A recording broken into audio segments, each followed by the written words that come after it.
This is not certainly not the first Chinese exercise around Taiwan. There have been many, but they have been getting bigger and more frequent. Does that increased size and frequency indicate to you that Beijing is closer to making a decision to take military action? Yeah, Jim, good to be with you again. It's yes, that is absolutely the case, because what the Chinese are doing is they're not only increasing the volume of the military forces that are arrayed against Taiwan, and as you mentioned, they come basically from all of the services of the Chinese People's Liberation Army.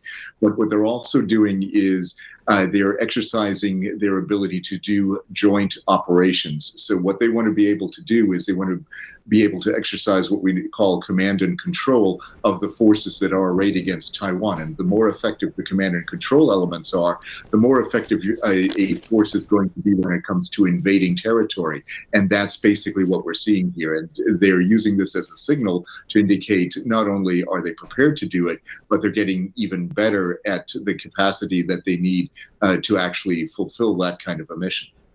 One concern that analysts in the region have mentioned to me is that at some point, one of these exercises around Taiwan becomes the military action. In other words, it begins as an exercise, but you have the forces arrayed, and suddenly the drill is actually an armed blockade. Is that a genuine possibility?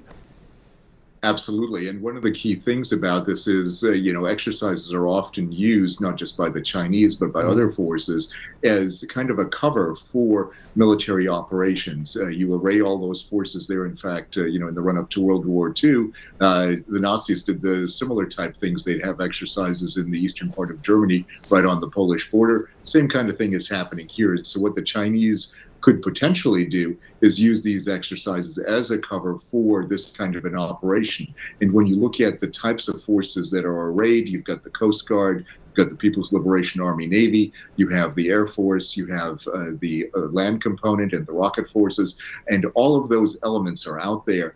And when they synchronize their ability to conduct these kinds of operations, it just takes basically one flip of the switch, almost literally, to make it become an actual invasion or an actual aggressive action.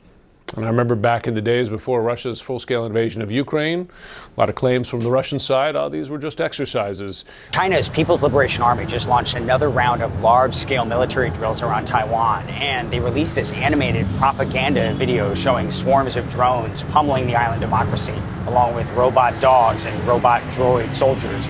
The PLA is mobilizing its Army, Navy, Air Force, and rocket force. China says at least 5 live fire zones encircle Taiwan, impacting shipping routes and nearly 1,000 flights. Taiwan's government is condemning the drills, accusing China of, quote, military intimidation. China has had 6 military drills near Taiwan since 2022, when then U.S. House Speaker Nancy Pelosi visited the island. What's different this time? Beijing is being unusually explicit about blocking foreign militaries from accessing Taiwan's airspace and waters, a message to the U.S. and its regional allies like Japan, just days after that historic $11.1 billion U.S.-Taiwan arms deal. 大家好，我是主播周玉琴。很多的朋友告诉我们，太阳星全效克菲尔益生菌帮助了睡眠品质。原版的太阳星全效克菲尔益生菌，它添加有超级食物羽衣甘蓝，健康再加分。而有睡眠困扰的朋友们，赶快选择蓝色包装这一款晚安加强版，绝对是更有感。每日克菲尔，时刻美好 ，Good Feel Good。请上快点购为健康下单，而且要记得输入推荐代码，有额外的折扣优惠。太阳星全效克菲尔益生菌基础版、晚安加强版新包装改版，内容不变，抽取更方便。要吃就吃最好的。